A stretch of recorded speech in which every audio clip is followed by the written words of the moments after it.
Hello everyone, this is my passion Malathi. So today we are going to discuss about the first war of Indian independence 1857. So this chapter is a very easy chapter. You are going to learn what are the causes for the first war of independence, eruption of the revolt and reasons for its failure. That's it children. Okay, that's it, my guys. Only this much we are going to study in this chapter. What are those causes? In that, political causes, military causes, economic causes, and the administrative causes. In the eruption of the revolt, we are going to learn about Tatya Top and Jhansi Rani Lakshmibai and reasons. And the last chapter is last point is effects of this reward. So I'm not going to read this chapter as it is a very easy chapter. I'm going to say the highlights. So I've prepared much well for this chapter. I think you should only say after saying the you should only put comments in the video below, so if I'm prepared well or not. So what happened, the British had an plan to implement doctrine of lapse and doctrine of subsidiary alliance.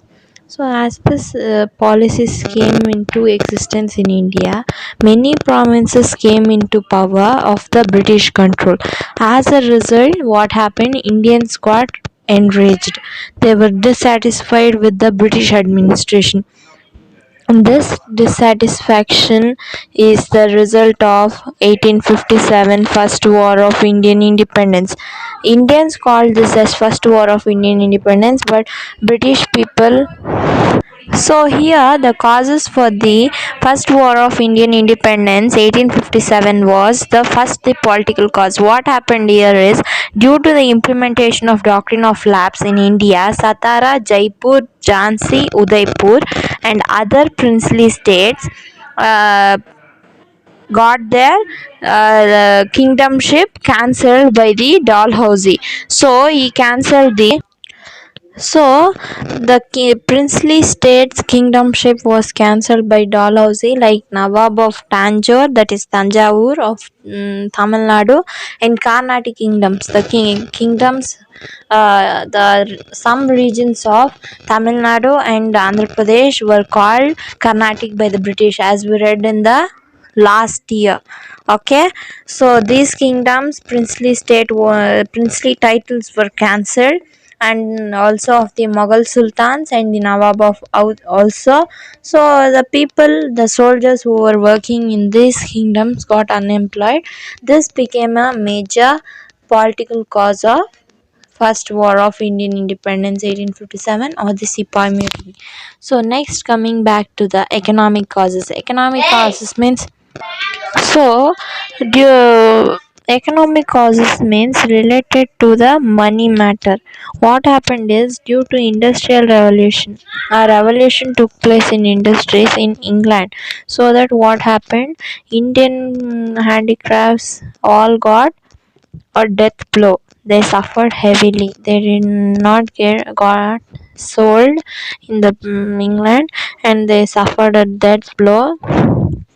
Again, what happened, this British, instead of being a trading company, a company which came from England as East India Company, started to becoming a hub of industries. That it started many industries in India, and it eliminated the Indian goods. Here what happened, the Indian workers suffered a lot of problems, and they became unemployed.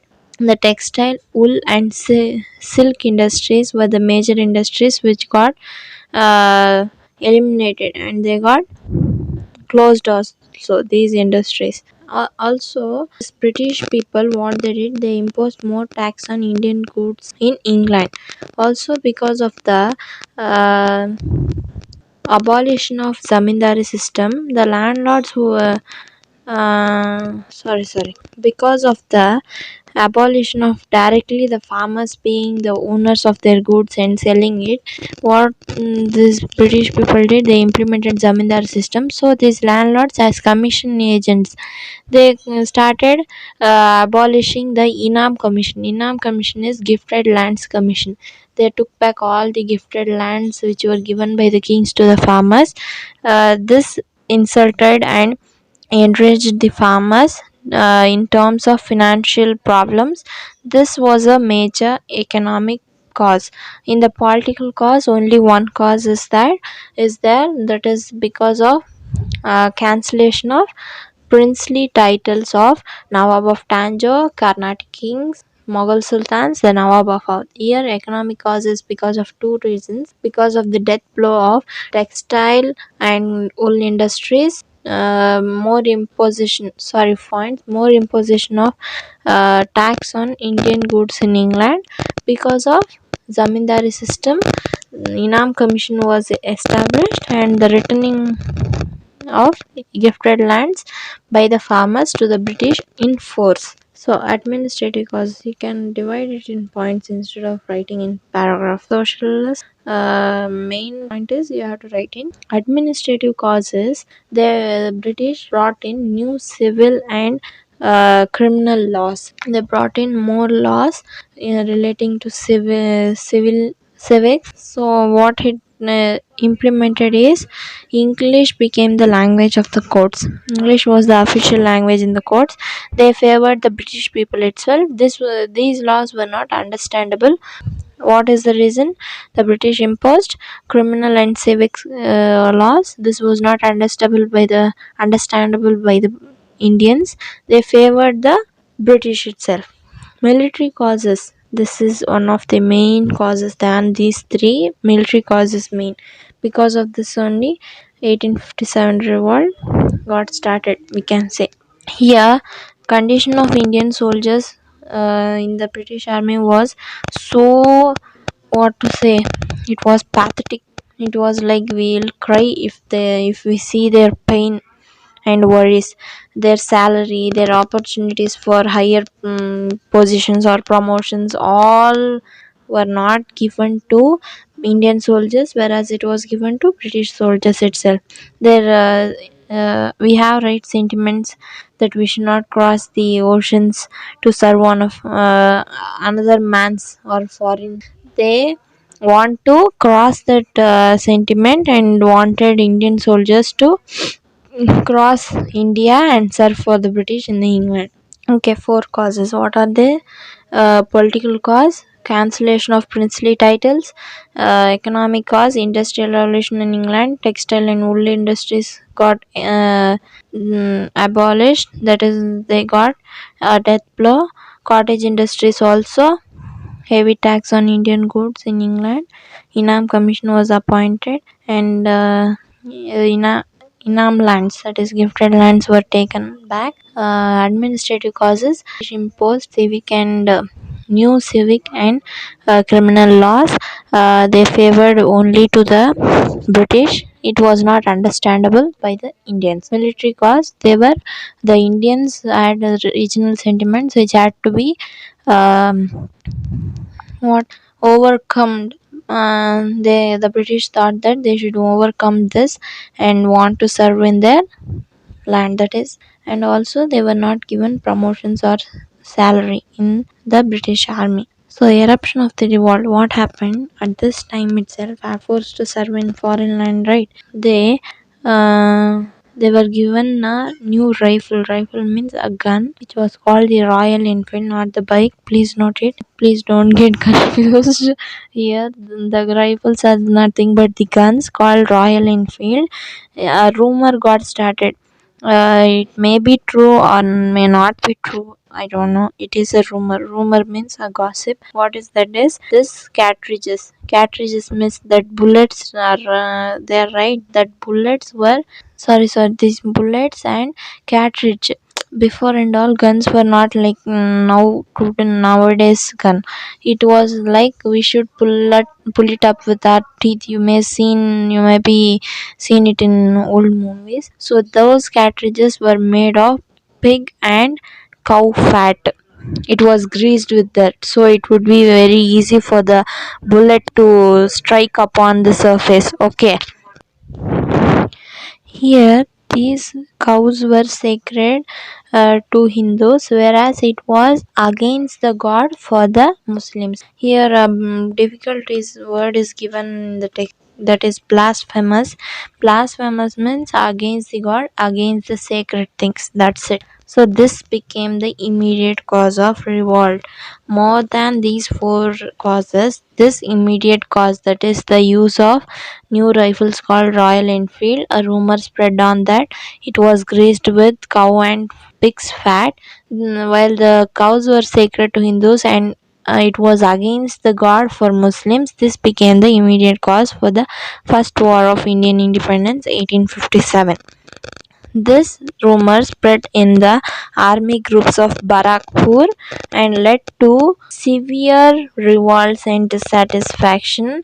At this time, only British officers forced the Indian soldiers to pull that cartridge with the help of the teeth itself.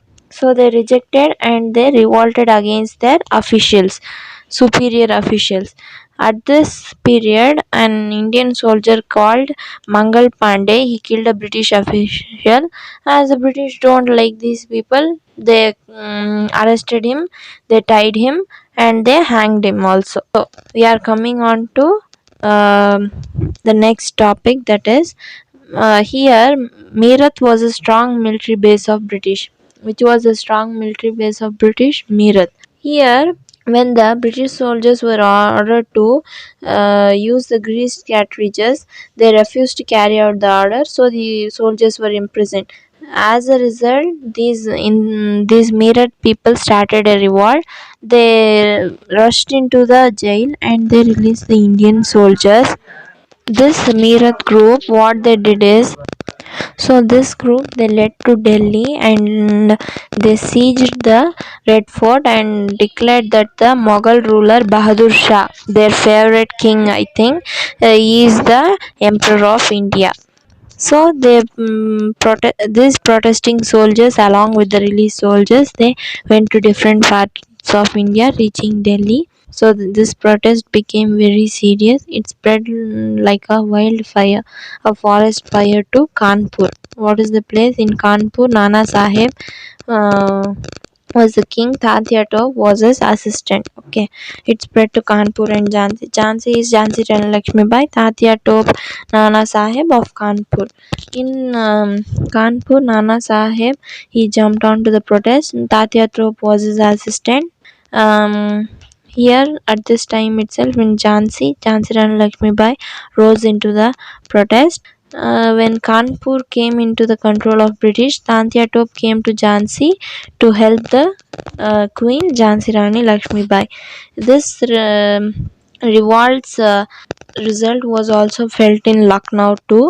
This ultimately what happened, Lucknow was taken over by the British. It spread to river Yamuna.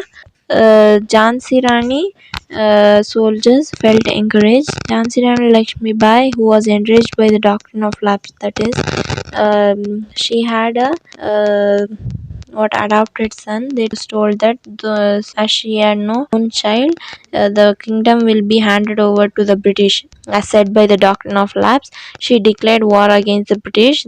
She tied her adopted son. See here, she tied her adopted son to her back using cloth, and she fought in the war. First, what happened? Gwalior came under her control. When the second battle took place, she laid down her life. That is, she died in the war.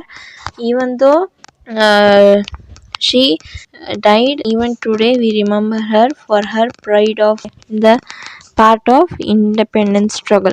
What were the reasons for this revolt? Means it did not spread to the whole country. Not all the people got to know about this Sipai Mutiny or the first war of Indian independence. 18 kings, what they did, they were selfish and they were not in the point of view to free India. Rather than they want to free only their kingdom, only their part of the place or region which they were ruling. Okay. and it was not an organized struggle. Like British soldiers, they were not united. Indian soldiers were not united, and it was not a pre-planned, executed struggle. That is the first war of Indian independence. The lack of unity among the Indian soldiers, which the British soldiers had, there was no proper direction or proper leadership. There was no one like Mahatma Gandhiji who came later. There was no proper leader or proper direction, that in this way only you should travel to acquire independence. There was lack of strategy, there was lack of plans. Strategy are nothing but plans and executions. Expertise among soldiers, the soldiers were not expertised, they were not influenced by proper training. Okay. Effective leadership, as I said before, like Mahatma Gandhiji, no one was there before. uh, Lack of discipline, also discipline, they did not have discipline. They were their one only motive was to acquire their princely kingdom, and farmers to get back the inam lands, so on. Direction that we saw. So these provincial kings, as they were under the control of British, they were loyal to the British officers, and they did not support the revolt. Confidence of people in the soldiers lost due to their looting and arson. That is because of their they simply collected money, they looted all the wealth of the people itself. So here the effects of revolt were the freedom struggle put an end to the administration of British rule, and the British Queen, that is Queen of England, took over the administration. It was handed over to the Secretary of Indian Affairs of British Parliament in. So this administrative responsibility was taken over by the Queen of England, and this administrative responsibility was taken over by the Secretary of Indian Affairs. There was a commission of for Indian Affairs in the British Parliament in 1858. The Queen of England made a declaration called Magna Carta. The main points in those were the agreements made by the East India Company with the kings were accepted. So the kings made some agreements with the British East India Company, they were accepted. uh, Expansion plans, that is the development plans regarding to India, should be given up. So the British thought to expand their rule in India widely. This had to be given up, this had to be stopped. A stable government, that is a federal form of government, had to be given to Indians. There should be equality of law, that is they should not be favor of British and all. It should be equal for everyone. Like Royal Enfield rifles greased with cows and pigs fat, it should not be done, and religious tolerance should be exhibited in the government, and they should not involve in the religious matters in the country. So, the conclusion of this lesson is the British understood that without the support, trust, and confidence of the Indian soldiers and Indians, the no rule can be implemented in India. This gave a new route to Indian freedom movement. They understood the inevitability of finding alternative routes to obtain freedom from the British. So until then, it's Tata bye bye from my passion Malathi. Please like, share, and subscribe to our channel for more videos. Thank you.